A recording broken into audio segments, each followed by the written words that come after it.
এমন একটা রহমত বরকত মাগফিরাতের মাস। মাগরিব পর্যন্ত আপনি যদি ৭০ বার সুবহানাল্লাহ বলেন যে সওয়াব পাবেন। মাগরিবের পরে যদি চন্দ্র উঠে যায় একবার সুবহানাল্লাহ বলবেন, সেই সওয়াব পাবেন। এই যে এত মর্যাদা, এত দাম এই রমজানুল মোবারকের, কেন? রমজান মাস এটা কি কোরআন নাজিল হওয়ার আগে এই দুনিয়ায় ছিল না? জবাব দিলেন না কেন? এটা ক্লাস চলছে, যেহেতু এটা মাদ্রাসা না, এখানে হাজার হাজার ছাত্র ছাত্রী লেখাপড়া করে। যারা ছাত্রের মতো আছেন জবাব দেবেন, একেবারে মনে হবে ক্লাসে জবাব দিচ্ছি। রমজানুল মোবারক এটা কি ১৫০০ বছর আগে কোরআন যখন নাজিল হয় তার আগে ছিল না? এই মর্যাদা ছিল, এ দাম ছিল। তার মানে বোঝা যাচ্ছে এর দাম বাড়ার পেছনে একটা কারণ আছে। আল্লাহ পাক বলেন শাহরু রমাদান আল্লাযী উনজিলা ফীহিল কুরআন, এই সেই রমজান মাস যে মাসে আমি আল্লাহ কোরআনে কারীম নাজিল করেছি। আমাদের এখানে প্রশ্ন হচ্ছে, শাহর মানে মাস, রমদান মানে পুড়িয়ে দেওয়া, জ্বালিয়ে দেওয়া, নিঃশেষ করা, শেষ করে ফেলা, ধ্বংস করা, ভস্মীভূত করা, অনেকগুলো অর্থ আছে। কি জ্বালাতে আসে রমজান? মানুষের অপরাধ। বলেন তো কি জ্বালাতে আসে? অপরাধ প্রবণতা দিয়ে আল্লাহ আমাদেরকে বানিয়েছে। প্রত্যেকটি মানুষের ভেতরে কয়েকটা গুণ আছে। ইন্নাল ইনসানা খুলিকা হালুআ ইযা মাসসাহু শাররু জাযুআ ওয়া ইযা মাসসাহুল খায়রু মানুআ। আল্লাহ পাক বলেন, অবশ্যই মানুষকে আমি অস্থির চিত্তরূপে বানিয়েছি। মানুষ বিপদে পড়লে হায় হতাশ করে, আর কোন নিয়ামত পেলে কৃপণ হয়ে যায়। এটা মানুষের স্বভাব। সে যেই হোক, মানুষ যারা, তাদের স্বভাব আছে। কিন্তু ইল্লাল মুসাল্লিন, যারা মুসল্লি, যারা নামাজি, এই মানুষগুলোর ভেতরে এই গুণগুলো থাকবে না। জন্মগত ভাবে, সৃষ্টিগত ভাবে এই গুণ আমাদের সবার ভেতরে কম বেশি আছে। আমরা অস্থির, সব সময় আমরা ব্যস্ত।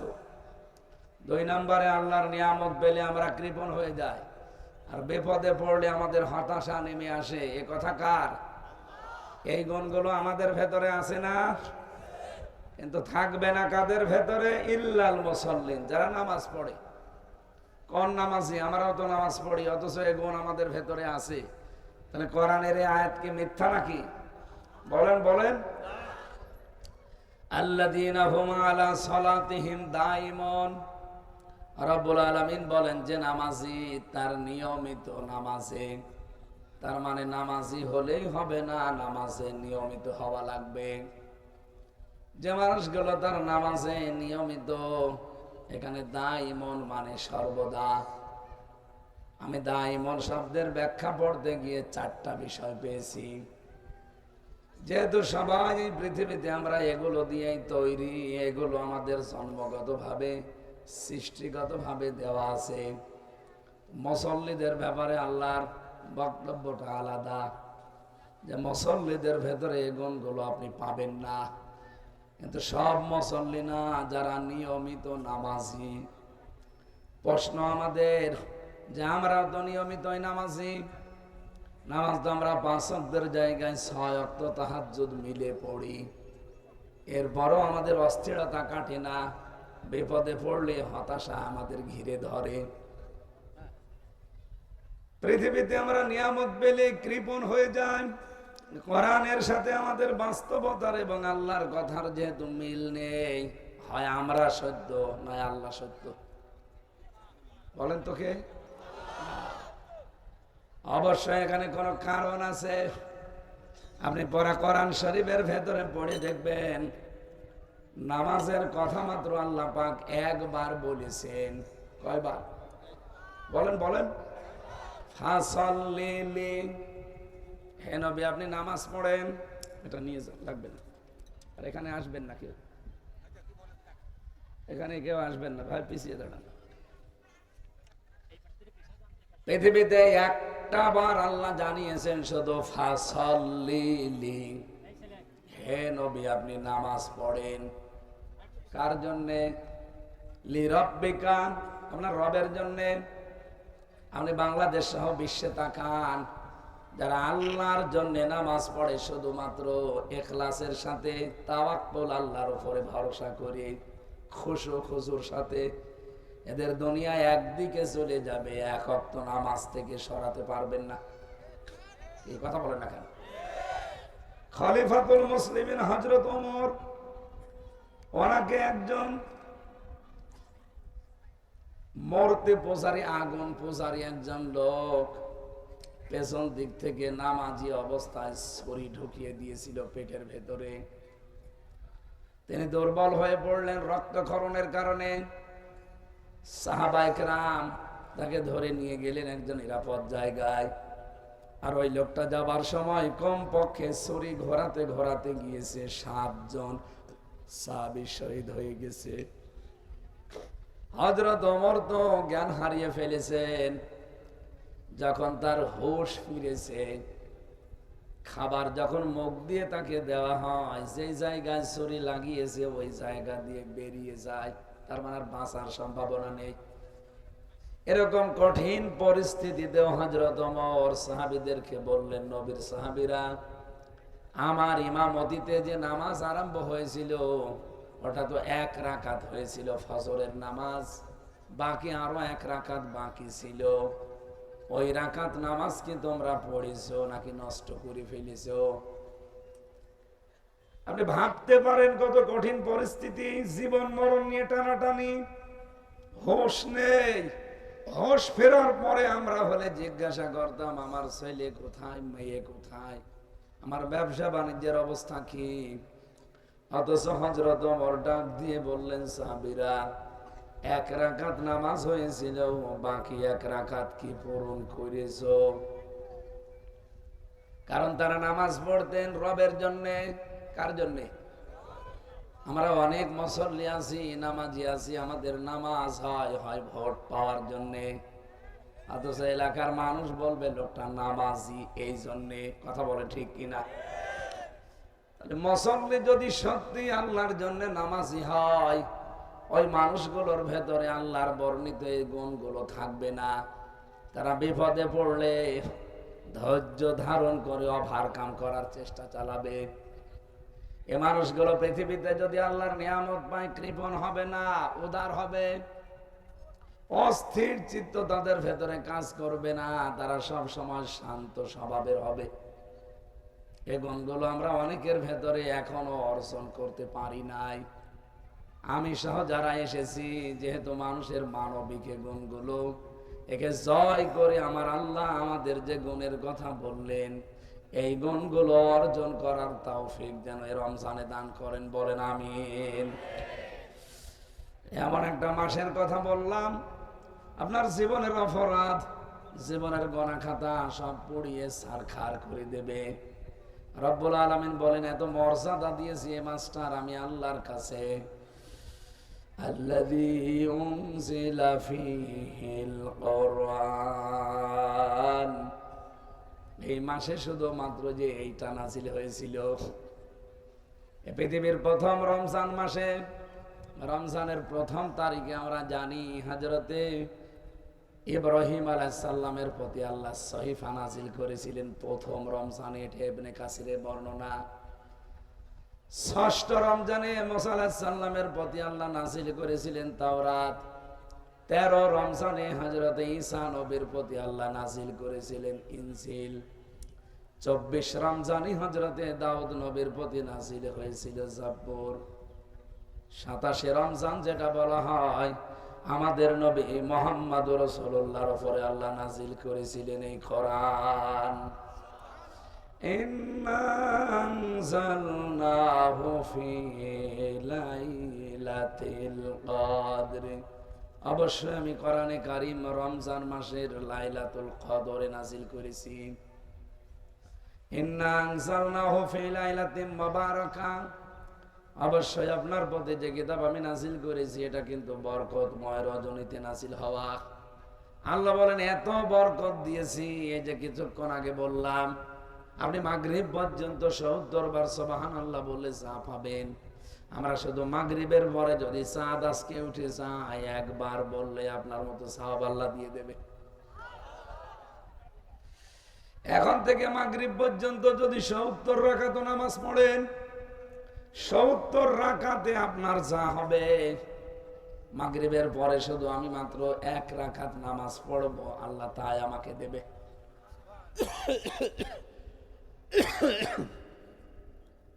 সব কিছুর মূলে যা, তার নাম কি? আর জোরে বলেন। সেই কোরআনে কারিমকে শিক্ষার জন্য, জানার জন্য এই প্রতিষ্ঠানগুলো ওনারা বানিয়েছে। কি সিরাজি সাহেব এবং ওনার স্ত্রীকে জিজ্ঞাসা করেন, ওনাদের উদ্দেশ্যই হচ্ছে মানুষ যেন কোরআন জানবে, পড়বে, বুঝবে, মানবে, নাকি অন্য উদ্দেশ্য আছে? না না, এখানে অনেকগুলো প্রতিষ্ঠান আছে, মেয়েদের আছে, পুরুষের আছে। এটা ফাজিল মাদ্রাসা না? ফাজিল পর্যন্ত 1 থেকে না, 1 থেকে ফাজিল পর্যন্ত। এই গ্রাম অঞ্চলের ভেতরে একটা বিশাল ব্যাপার, কিন্তু এটা মেয়েদের জন্য শুধু। বাংলাদেশে বহু জায়গায় নারী পুরুষ এক জায়গায় পড়ার নিয়ম আছে, এখানে শুধু মেয়েদের। আশা করছি পর্দাটা এখানে একটু ভালো আছে। আপনাদের আশপাশে যারা আছেন, আমার মনে হয় এখানে লজ্জাতুন্নেসা কামিল মাদ্রাসা একটা ছিল না, রাজবাড়িতে। আমি ওখানে একবার এসেছিলাম, মনে হয় ওই 16 সাল 17 সালের দিকে, জেলে যাওয়ার আগে। আরে এই রাজবাড়ি আপনাদের আল্লাহর ওলি যারা, এরা তো ঢুকতে দিত না। কোথায় তারা? পালিয়েছে। কি জানো ওনার নাম, ওই যে জিল্লুল হাকিম না কি নাম জানো? কি সুন্দর সুন্দর নাম গো, আল্লাহর নাম নিয়েছে, জিল্লুল হাকিম, সব আল্লাহর নাম না, অথচ আল্লাহর কোরআনে বাধা দিত। কি নাম নিয়েছেন আর আপনি করেন কি? এখন যিনি দায়িত্বে আছেন উনিও কিন্তু আমাদের 2 জন নবীর নাম নিয়ে আছে, মোহাম্মদ, ইউনুস। একটা মোহাম্মদ আর একটা কি, 2 নবীর নাম নিয়ে আছে। অথচ নবীরে গালি দেওয়া হলো এই মাসে রাখাল রাহার মাধ্যমে, উনি কিছুই করেন। আমরা চাই প্রধান উপদেষ্টা যিনি আছেন, আপনি 2 নবীর নাম নিয়ে বসে থাকলে হবে? আপনি নবীর নাম নিয়ে সুবহানাল্লাহ পড়েন আর নবীরে গালি দেওয়া হয়। যদিও এটা একটা উস্কানি আমরা জানি। আগস্টের 5 তারিখের পর থেকে এই 28 অক্টোবর গতকাল এই দিন পর্যন্ত আমরা দেখেছি প্রায় 27টার উপরে দাদাদের দেশ থেকে প্রায় 27টার উপরে চক্রান্ত হয়েছে, একটাও হালে পানি নেই। সর্বশেষ এইটা, ওরা নবীকে গালি দেওয়ার মাধ্যমে আমাদের কলিজায় আগুন লাগিয়েছে। এক কথা বলে না কেন? আরে ভাই, আমরা নামাজ পড়তে না পারি, রোজা কম বেশি রাখতে না পারি, বিশ্ব নবীকে কলিজার চাইতে ভালোবাসি, এ দাবি করেন না আপনারা? তারা করেন দেখে, লিল্লাহে তাকবীর। দেখেন তো হাত তোলেনি কে? ওই যে মুরব্বী হাত তোলেননি, তোলেন হাত। ঠিক আছে, আলহামদুলিল্লাহ। ভাই হাত তোলালাম এই কারণে, হযরত ইব্রাহিম আলাইহিস সালাম, এই বসেন, উনি যখন আগুনে ছিলেন একটা ব্যাঙ শুধু প্রসাব করেছিল, আল্লাহ এত বেশি পছন্দ করেছে ইব্রাহিম নবীর পক্ষে থাকার কারণে তার প্রসাবও পাক বানিয়ে দিয়েছে। আজ রাসূলুল্লাহকে যারা গালি দেয়, কোরআন হাদিসের নিয়ম হচ্ছে রাসূলের অসম্মান করলে তাকে মেরে ফেলা লাগবে। কি কথা বলেন না কেন? কয়েকজনকে মেরে ফেলা জায়েজ আছে, যদিও বাংলাদেশের আইনে নেই, কিন্তু কোরআনের আইনে আছে। 1 নম্বরে বিশ্ব নবীকে কেউ যদি অপমান করে, কেউ যদি ধর্ম থেকে ফিরে চলে যায়, মানে মোরতাদ হয়ে যায় যারা, কেউ যদি কাউকে মেরে ফেলে, আমার কথা কি বুঝতেছেন? কয়েকটা কারণে মানুষ মেরে ফেলা জায়েজ আছে। এই সমস্ত নিয়ম বাদ দিয়ে বিনা কারণে কাউকে মারা যাবে না, এমনকি গাছের পাতাও আপনি ছিঁড়তে পারবেন না। আমার এ পর্যন্ত বুঝেছেন কিনা বলেন? মানুষ মারা যায় কয় কারণে? 1 নম্বরে পেলাম কি, নবীকে কেউ যদি অসম্মান করে, গালি দেয়, তার সম্মান নষ্ট করে, কারণ এত দামি মানুষ, আল্লাহ নিজে কোনোদিন তার নাম সরাসরি বলেন নাই হে মোহাম্মদ, না, বলেছেন মোহাম্মদুর রাসূলুল্লাহ। এই জন্যে আরশ মহল্লা পর্যন্ত ওনার জুতার ধোলা পেয়ে ধন্য হয়ে গেছে। উনি যখন মেরাজে আরশে উঠবেন তখন জুতা পাইছিল, উনি খুলে উঠতে চাচ্ছিলেন। আল্লাহ রাব্বুল আলামিন ডাক দিয়ে বলেন, হে নবী, আপনি জুতা খুলবেন না, আমার আরশ দামি আমি জানি, কিন্তু আপনার এই জুতার ধোলায় আমার আরশ আজকে ধন্য হয়ে যাবে। এত মর্যাদা যার, আপনি চিন্তা করতে পারেন? তাকে গালি দিচ্ছে এই দেশে দাঁড়িয়ে ৯৬% মুসলমানের বুকের উপরে। না, এটা এর বাবারও ক্ষমতা হতো না, এর রাখাল রাহার। আমরা জানি এর পেছনে রাঘব বোয়াল আছে। কি কথা বলছেন আমার? ওরা বহু কায়দায় চেষ্টা চালিয়েছে। ওরা হেলমেট লিখ দিয়ে, এরপরে আনসার লিখ দিয়ে, আরো বাকি আমি নাম নাই বললাম, এগুলো চেষ্টা চালিয়েছে, একটাও হালে পানি নেয়নি। সর্বশেষ এইটা ওরা চাচ্ছে দেশটাতে একটা অশান্তি তৈরি করে বিশ্বের মোড়লদেরকে দেখায় যে এই দেখেন কি অবস্থা।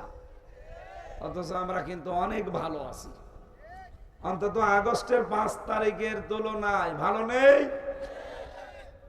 যদিও এই কয়েকদিন একটু অবনতি হচ্ছে, কিছু মানুষ, আমাকে কালকে প্রশাসনের একজনের সাথে এসপি, আমি কালকে বগুড়ায় যাওয়ার সময় ওনার সাথে দেখা করছিলাম, উনি আমার এই কথাগুলো বলছিল যে কিছু মানুষ এখন ওই যে যারা পালিয়েছে তাদের প্রেতাত্মারা আছে না, ওরা এখন আপনাদের এই নামে ঢুকে এই দেশটাকে অশান্ত করার জন্য চেষ্টা চালাচ্ছে। খুব সতর্ক থাকা লাগবে ভাই। এবার যদি স্লিপ কাটেন না, একবারে 100 বছর পিছিয়ে যাবে। আপনি চিন্তা করতে পারেন ৯৬% মুসলমানের এই দেশে নবীজিকে গালি দেওয়ার মতো মানুষ না, সাহস হবে না কারো, কারণ জীবনের মায়া সবার আছে। কি কথা বলে না কেন? গত 2 দিন আগে পুলিশ হয়ে যে বসে আছে, ওনাদেরকে কিন্তু পাওয়ার স্বরাষ্ট্র মন্ত্রণালয় থেকে দিয়ে দিয়েছে যে যদি কোনো জায়গায় খনি, চাঁদাবাজ, ছিনতাইকারী, ডাকাত, এরপরে চোর, এগুলো যদি কেউ ধরতে পারেন হাতে নাতে মেরে ফেললে অসুবিধা নেই। এটা আমি জানিয়ে দিলাম। যদি সত্যি এরকম কোনো কাজে জড়িত থাকেন না, মেরে ফেললেও কিছু হবে না। কালকেও 2 জন মরে গেছে ডাকাত, পিটিয়ে মানুষ মেরে ফেলেছে। আর এটা আগস্টের 5 তারিখ হলে তো আপনাকে বিসমিল্লাহি ওয়া আলা মিল্লাতি রাসূলিল্লাহ বলা ছাড়াই দিয়ে দিতাম মাটির নিচে, কিছুই হতো না। যেহেতু আগস্টের 5 তারিখ পার হয়ে গেছে, এই জন্য অত নিচে নামছি না, কিন্তু সতর্ক থাকবেন আপনারা। রাসূলুল্লাহকে গালি দেওয়ার মাধ্যমে ওরা চাচ্ছিল আমরা উত্তেজিত হয়ে ওদেরকেও মারামারি করি, আর এটা ওরা বিশ্বের মোড়লদেরকে দেখাক এই যে জঙ্গি এই দেশে ভরে গেছে। অথচ বাংলাদেশে যে জঙ্গি নেই তার প্রমাণ হচ্ছে এই 6.5 মাস। কি কথা বললেন না? এই 6.5 মাসে পুলিশ হয়ে বসে আছে। জিজ্ঞেস করে আসেন তো কেউ একটা জঙ্গি ধরা পড়েছে কিনা, জিজ্ঞেস করে আসেন। কেন ধরা পড়ে না? এই 6.5 মাস হয়ে গেল, অথচ আগস্টের 5 তারিখের আগে দিন দিন ধরা পড়তো জঙ্গি।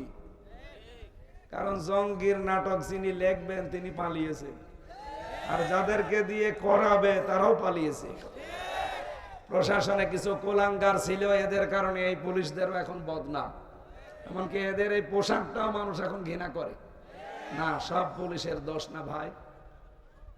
আমি বাস্তবতা তো দেখেছি, পুলিশের ডিউটি 8 ঘন্টা না, এদের ডিউটি 24 ঘন্টা। কি কথা বলে না কেন? পুলিশের এই ডিউটিটা শুধু ডিউটি না, এটা পুরাটা একটা ইবাদত। এরা যদি সত্যি দায়িত্বটা ইবাদত হিসাবে পালন করে, 2টা চোখ নবীজি বলেছেন আল্লাহ জাহান্নামে দেবে না। তার 1 নম্বরে যারা রাতের বেলা আল্লাহর ভয়ে কাঁদে, 2 নম্বরে যারা জনগণের জানমাল ইজ্জত আবরু হেফাজতের জন্য রাত জাগে, ওরা তাই করে। এই কথা বলে না কেন? এই জন্য সবাই না, কিছু কোলাঙ্গার ছিল, এই অফিসার গুলোর কারণে আজ পুরা প্রশাসনের উপরে আমরা বিলা হয়ে আছি। আল্লাহ যেন ওনাদেরকে আগের যে সুনাম ছিল ওই সুনামে ফিরে যাওয়ার তৌফিক দেন। আমি যেটার কথা তুলেছিলাম যে পৃথিবীতে মর্যাদা বেড়েছে রমজানুল মোবারকের কোরআনের কারণে।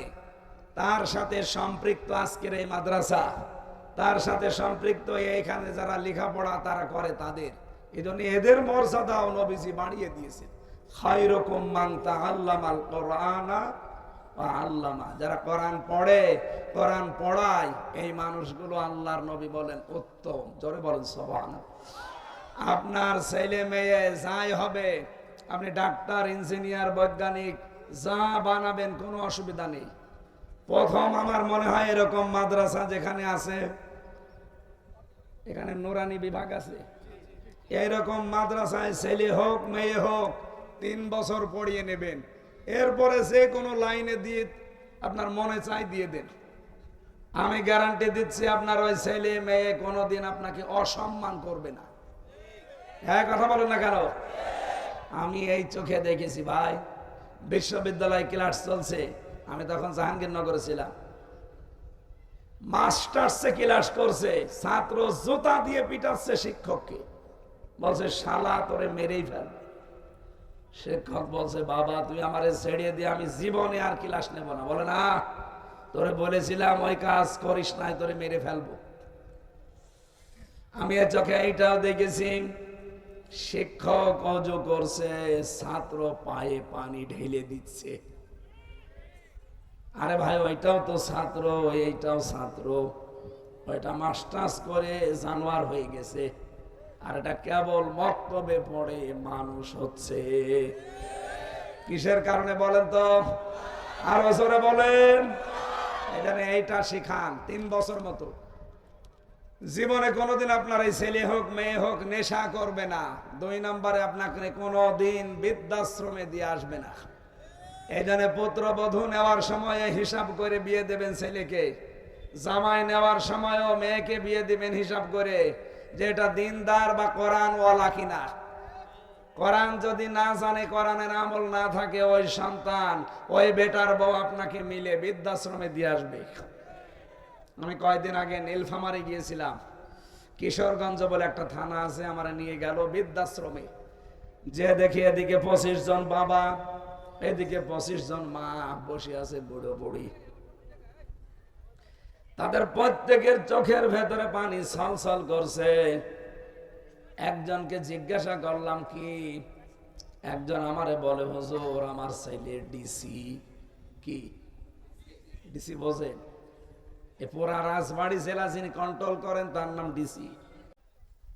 আরেকজন বলছে আমার ছেলে আমেরিকায় থাকে, আজ 3 বছর এখানে আমি পড়ে আছি, অথচ আমার কোনো খোঁজ খবর তারা সেরকম নেয় না। আমি আছি এই বৃদ্ধাশ্রমে, এই মালিকের আশ্রয়ে। চোখের ভেতরে দেখলাম পানিগুলো ছলছল করছে। বলে আপনি কাকে দায়ী করেন এর জন্যে? এই মেয়েটা আমারে জানাচ্ছে, এই বুড়ি মহিলা, যে হুজুর আমি 2 জনকে দায়ী করি। 1 নম্বরে আমার ছেলেকে, 2 নম্বরে আমার পুত্রবধূকে। আমার ছেলেটাকে আমি দিন শিক্ষা দিতে পারি নাই, কোরআনের শিক্ষা। বৌমা নিয়েছিলাম একটা আধুনিক, ওর কাছে মা বাবা শ্বশুর শাশুড়ির কোনো মূল্য নেই, ও দুনিয়ায় তার কাছে সব। যে দেখেন আধুনিক একটা আল্ট্রা মডার্ন মেয়ে নিয়েছি, এই জন্য আমার কদরও সে বসে নাই। ছেলের কানে ঘ্যানর ঘ্যানর করে শেষ পর্যন্ত আমার এদের বৃদ্ধাশ্রমে দিয়ে গেছে। রাজবাড়িবাসী আমাদের কপালে যেন সামনে এই না আসে, এই জন্য এমন এমন কাজের আঞ্জাম দেওয়া লাগবে সন্তানদের মাধ্যমে। আপনি সন্তানের জন্য কোটি কোটি টাকা রেখে গেলেন, কোনো উপকার আপনি করেননি যদি তাকে দিনের শিক্ষা না দিয়ে যান। কথা বলেন না কেন? আর এরকম একটা উদ্দেশ্য নিয়ে যেহেতু এই মাদ্রাসাটা ওনারা কায়েম করেছে, সিরাজি সাহেব ওনার বউ মিলে, আল্লাহ যেন 2 জনের ইচ্ছাকে সফলতার স্বর্ণ শিখরে পৌঁছিয়ে দেন। আর যারা এখানে দায়িত্বে আছেন, লেখাপড়া করছেন, এ ছাত্র ছাত্রী ভাই বোনদের মেধা স্মৃতি আল্লাহ যেন আরো প্রখর করে দেন। বলেন আমিন। যার জন্য ওনাদেরও মর্যাদা, তার নাম কি? ওনারা যদি কোরআন না শিখতো, কলেজ স্কুল ভার্সিটির ছেলে মেয়েদের যা, ওনাদেরও তাই ছিল। অথচ ওনাদের মর্যাদা এত বেশি। নবী বলেন বাড়ি থেকে যখন মাদ্রাসা পর্যন্ত আসে কোরআন শিখবে বলে, ওর পায়ের নিচে পর্যন্ত নূরের ফেরেশতারা পর বিছিয়ে দেয়। হযরতে ইমাম গাজালি রহমতুল্লাহ আলাইহির জীবনী পড়ছিলাম। উনি মাদ্রাসায় যান আর আসেন, প্রতিদিন প্রায় 5 মিনিট 10 মিনিট করে দেরি হয়। ওস্তাদ ওনারে ডাক দিয়ে বলছে, বেটা এত দেরি হয় প্রতিদিন কি করো? হযরত ইমাম গাজালি বলে, ওস্তাদ বাড়ি থেকে কাঁধের উপরে কোরআন শরীফ আর হাদিস নিয়ে যখন বের হই, যখন বাড়ি থেকে এ পর্যন্ত আসতে রাস্তায় দেখি ছোট ছোট পাখি, এমন সুন্দর সুন্দর পাখিগুলো পর বিছিয়ে রাখে, ওদের পরের উপরে পাখার উপরে পা দিতে আমার কেমন যেন মনে বিবেকে বাধা দেয়। এত সুন্দর পাখি আমি জীবনে কোনোদিন দেখি না। পাখিগুলোকে এক হাত দিয়ে সরাতে থাকি আর এক হাত দিয়ে কোরআন হাদিস ধরে আস্তে আস্তে আসি, এই জন্য আমার দেরি হয়ে যায়। ওস্তাদ চোখের পানি ফেলে কাঁদেন। ইমাম গাজালি বলে, হুজুর আপনি কাঁদেন কেন? ওস্তাদ বলে, আমি বুঝতে পেরেছি কি ওটা পাখি না, ওটা আল্লাহর ফেরেশতা। তোমার পায়ের নিচে ইসলামের কারণে দ্বীনের কারণে পর বিছিয়ে দিয়েছে। বলেন সুবহানাল্লাহ। আমাদের মর্যাদা কত আপনি টের পেয়েছেন? আমি আবার বলছি, সব কিছুর মূলে যা, তার নাম আবার বলেন তো কি? এই রমজান আর একদিন মাত্র আছে, একদিনও না, আর মাত্র 10-15 মিনিট পরে চন্দ্র উঠে গেলেই শুরু হয়ে যাবে। ফামান শাহিদা মিনকুমুশ শাহরা ফালিয়াসমহু। নবীজি কোরআনে কারিম আল্লাহ বলেন, যারা রমজান মাস পেয়ে যাবে এরা যেন কোনো দিনের জন্য রোজাটা না ছাড়ে। অসুস্থ, মুসাফির এবং যদি মেয়েদের শরীর খারাপ থাকে, এই জন্য মাপ আছে, তাছাড়া কোনো রোজা মাপ নেই।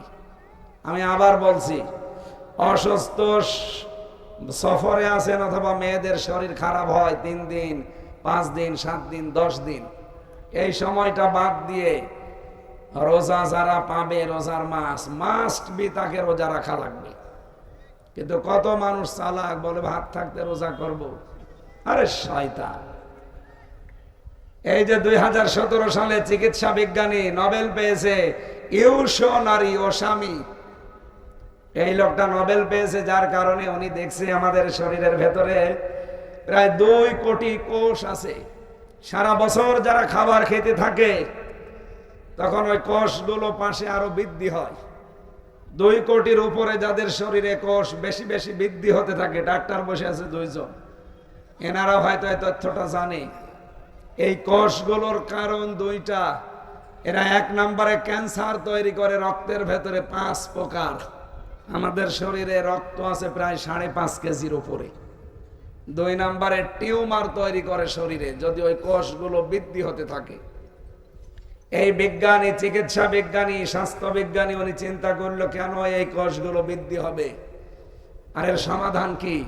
এমনিতে তারে নোবেল দেওয়া হয়নি, চিন্তা ভাবনা করার পর উনি চিন্তা করে গবেষণা করে বের করলেন, যদি কেউ 30 দিন একাধারে দিনের বেলায় 12 থেকে 14 ঘন্টা না খেয়ে পার করে, তাহলে ওই যে অতিরিক্ত যে কোষগুলো, ওগুলো আসল যে ন্যাচারাল কোষ আল্লাহর বানানো, ওগুলো খেতে আরম্ভ করে। ওগুলো খেতে খেতে 30 দিনের ভেতরে পুরাটা খেয়ে একেবারে সাবাড় করে ফেলে। তখন আপনার শরীর আবার আগের মতো হয়ে যায়। আল্লাহ যে বলেন ওয়ান তাসুমু খায়রুল লাকুম, রোজা রাখো এটা তোমাদের জন্য ভালো হবে। কি ভালো? এইটা। এরকম 27টা উপকারের কথা আমি পেয়েছি। 1 নম্বরে আপনাকে ক্যান্সার এবং টিউমারের ঝুঁকি থেকে বাঁচাতে পারে শুধুমাত্র রোজা। বলেন তো কি? এই জন্য যারা বলেন যে আমার গ্যাস, আমি রোজা রাখতে পারি না, এটা ভণ্ডামি। রোজা রাখলে গ্যাস ভালো হয়। যারা বলেন ডায়াবেটিস না, রোজা রাখলে ডায়াবেটিস কন্ট্রোল হয়। কারণ এই বিধানটা আমি বানিয়েছি না কে বানিয়েছে? আমাদের যদি সামনে আজকে থেকে কেউ যেন রোজা বাদ দেবেন না ভাই। অসুস্থ, একেবারে অসুস্থ, আপনি আর সুস্থ হতে পারবেন না, তাহলে ফিদিয়া দিয়ে দেবেন, একজন মিসকিনকে খাবার দিয়ে দেবেন। এটা তো বেশি দিন না, মাত্র কয়েকদিন, 29 অথবা 30 দিন। কথা বলেন ঠিক কিনা? আমরা রোজার মাসটা হেলায় খেলায় নষ্ট না করি। অনেক উপকার আছে তাকওয়া অর্জন করা। কুতিবা আলাইকুমুস সিয়াম কামা কুতিবা আলাল্লাযিনা মিন ক্বাবলিকুম। তোমাদের উপরে রোজার বিধান আমি ফাসলামা করার জন্য দেইনি, এটা লিখে দিয়েছি কিয়ামত পর্যন্ত এটা তোমাদের উপরে লিখিত থাকবে, তোমাদের পূর্বে যারা তাদের উপরেও লিখিত ছিল। পৃথিবীর বহু বিধান আমি পড়েছি কোরআনে যেটা সবার উপরে ছিল না, কিন্তু রোজা এটা একেবারে সেই দুনিয়া তৈরি হওয়ার পর থেকে আজ পর্যন্ত, এখান থেকে কিয়ামত পর্যন্ত এটা চলতেই থাকবে, কারো মাপ নেই। হয়তো তাদের সিস্টেম পদ্ধতি আলাদা ছিল, কিন্তু রোজা ছিল। এই জন্য আমরা যেন রোজাটা নষ্ট না করি। সম্মানিত মা বোনেরা, আপনারা যেগুলো ভাঙা রোজা ওগুলো 11 মাস ধরে করে দেবেন, তারপরও মাপ নেই। হ্যাঁ, মেয়েদের নামাজ মাপ আছে, শরীর খারাপ হলে পড়া লাগবে না, আর পরবর্তীতে কাজাও করা লাগবে না। কিন্তু রোজাটা ওই রকম না, এটা এমন এক বিধান, আপনার শরীর খারাপ, রোজা রাখতে পারেননি, পরে দরকার হয় 11 মাসে ফরজ রোজা করে দেওয়া লাগবে। কত বড় গুরুত্বপূর্ণ। as-sawmu li wa ana ajzi bihi। নবী বলেন, মানুষ যেহেতু রোজা শুধু আমার জন্য রাখে, আর রোজার পুরস্কার আমি আল্লাহ নিজে হাতে দান করব। বলেন সুবহানাল্লাহ। এই পুরস্কারের ভেতরে 1 নম্বরে পেয়েছি আমি রায়আন, একটা দরজার নাম। রোজাদারের প্রথম পুরস্কার এইটা, কোন মানুষকে আল্লাহ দরজা দিয়ে ঢুকতে দেবে না। ইয়াউমা নাহশুরুল মুত্তাকিনা ইলার রহমানি ওয়াফদা। যারা রোজা রেখে মুত্তাকি হতে পারবে, কিয়ামতের দিন আমি আল্লাহ নিজে তাদেরকে ডাক দিয়ে মেহমানদারি করাবো। বলেন সুবহানাল্লাহ। আল্লাহর মেহমান হওয়ার জন্য রোজা রাখার দরকার আছে না নেই? অনাসুকুল মুজরিমিনা ইলা জাহান্নামা বিরদা। রব্বুল আলামিন বলেন, এই পৃথিবীতে যারা মুজরিম পাপিষ্ট, এই যে যারা বলে আমরা ভাত থাকতে রোজা করব কেন, এই মানুষগুলোকে বিরদা মানে তৃষ্ণার্ত, ক্ষুধার্ত, এদেরকে তৃষ্ণার্ত ক্ষুধার্ত করে আল্লাহ কিয়ামতে ধাক্কা দিতে দিতে জাহান্নামে নিয়ে যাবে। বলেন নাউজুবিল্লাহ। রোজার আরো উপকার আছে। ওয়াউজলিফাতিল জান্নাতু লিল মুত্তাকিনা গায়রা বাঈদ। রোজার দ্বারা মানুষ যে তাকওয়া অবলম্বন করে, আল্লাহকে না দেখে চলার, ভয় করার এই নীতি অবলম্বন করে, কিয়ামতের দিন আমার আল্লাহ জান্নাতটাই তাদের কাছে নিকটবর্তী করে দেবেন। জান্নাতে হেঁটে যাওয়া লাগবে না। বলেন সুবহানাল্লাহ। এরকম 27টা উপকার আছে রোজার। আমি সহ যারা এ রমজান পাচ্ছি, 30 দিন যেন আল্লাহ আমাদের সুস্থ রাখে আর হক আদায় করে রোজার শিক্ষা বাকি 11 মাস পালন করার তৌফিক দেন। বলেন আমিন। তাহলে যত মর্যাদা, আমি আবার বলছি, তার নাম কি বলেন তো? আরো জোরে বলেন। যারা কোরআন পড়তে পারেন না, নারী হোক পুরুষ হোক, এখন থেকে চেষ্টা চালাবেন কি করে এটা পড়া যায়। ওয়ালাকাদ ইয়াসসারনাল কুরআনা লিযিকরি ফাহাল মিন মুদ্দাকির। আমি কোরআন সহজ করে দিয়েছি উপদেশ গ্রহণের জন্য, শিক্ষার জন্য। কেউ কি আসো এখান থেকে শিক্ষা নিতে পারে? সুতরাং আজকে থেকে আল্লাহর এই আফসোস আমরা থাকতে দেব না। এই সেহরির পর থেকে আরম্ভ করে দেবেন কি করে 30 দিনে একবার অন্তত মাতৃভাষায় পুরা কোরআনটা শেষ করা যায়। আমি যতটুকু জানি, আমি জেলখানায় 3 বছর একাধারে এটা প্রায় 70 বারের উপরে পড়েছিলাম। আমি যতটুকু বাস্তবতায় বুঝি, কেউ যদি 1 বছরে এ কোরআন শরীফকে মাতৃভাষায় একবার আপনি শেষ করতে পারেন, আপনাকে দিয়ে কেউ শিরিক বেদাত করাতে পারবে না। এর ভেতর সব আছে। আল্লাহ ভাষা ভাষা জ্ঞান হলো আপনি পাবেন। যারা এসেছি প্রত্যেককে এটা মেনে চলার তৌফিক দিন। আমিন। আমি যেহেতু মাগরিবের আর 4-5 মিনিট আছে, 4 মিনিট আছে, আর মনে হয় চালানো ঠিক হচ্ছে না। আগামী থেকে আমরা এই এলাকায় আসলে রাতের বেলা আসব। আমি সিরিয়ালগুলো ওই বাইরের জেলা বাদ দেব। ওই যে চট্টগ্রাম, নোয়াখালী, ওই সমস্ত জেলায় যাওয়া আসা অনেক সময় লাগে। এই আশপাশ জেলা দেখে দেখে মাহফিল সামনে দেবো ইনশাল্লাহ। আপনাদের এখানে মরডাঙ্গা আছে না? মরডাঙ্গা, এরপরে ফজিলাতুন্নেসা, লাজ্জাতুন্নেসা, এরকম কিছু জায়গা আছে, এখানে মাহফিল নেওয়া আছে।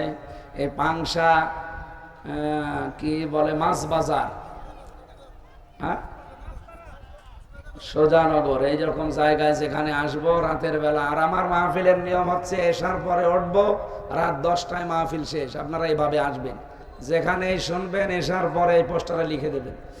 আজকের মতো যেহেতু সময়টা কভার হয়নি, আমি খুব মানে 2-3টা অনুষ্ঠান সারতে যায় দেরি হয়ে গেছে। মা বোনদের জন্য আলাদা করে আরো কিছু বলার দরকার ছিল। সম্মানিত মা বোনেরা খাদিজাতুল কুবরাকে অনুসরণ করবেন, আল্লাহুম্মা আমিন। এই মোনাজাতটা বসে করেন, বসেন। মোনাজাত করে এখানে দরকার হয় নামাজ পড়ে বাড়ি যাবেন। আশপাশে মসজিদ নেই, মসজিদে নামাজ পড়ে যাবেন। রব্বানা আতিনা ফিদ দুনিয়া হাসানা ওয়া ফিল আখিরাতি হাসানা ওয়া কিনা আযাবান নার। রব্বুল আলামিন, বিশাল একটা রহমতের মাস আজকে ছায়া ফেলতে যাচ্ছে। আমাদের হায়াতটা তুমি বাড়িয়ে দাও। রমজানুল মুবারকে হক আদায় করে সিয়াম সাধনা করার সুযোগ দাও। মান সামা রমাদানা ঈমানা ওয়া ইহতিসাবান গফিরা লাহু মা তাকদ্দামা মিন যামবি। নবীজি জানিয়েছেন, কেউ যদি রমজান মাস পায় আর 2টা শর্ত পূরণ করে রোজা রাখতে পারে, ঈমানের সাথে আর হিসাব করে ইহতিসাবের সাথে, জীবন চলার পথ যদিও গতি সীমা পাল্টিয়ে নিতে পারে, গফিরা লাহু মা তাকদ্দামা মিন যামবি, ওর পেছনের সব অপরাধ আল্লাহ মাফ করে দেয়। এই রমজানটা আমাদের জীবনের জন্য যেন সেইটা হয়, বলেন আমিন। এ মাহফিলের সম্মানিত সভাপতি, এ মাদ্রাসার প্রতিষ্ঠাতা, আল্লাহ তোমার বান্দা সিরাজি সাহেবকে কবুল করো, তার স্ত্রীকেও তুমি মঞ্জুর করো, তাদের মা বাবা যারা কবরে আছে কোরআনের ইজ্জতে মাফ করে দাও। এ মাদ্রাসা কিয়ামত পর্যন্ত দিনের মার্কাজ হিসাবে মেনে নাও। আল্লাহ তাআলা যার মাধ্যমে এসেছি তোমার বান্দারে জাউল এবং আমাদের সফর সঙ্গী মামায় বসে আছে একজন ডাক্তার,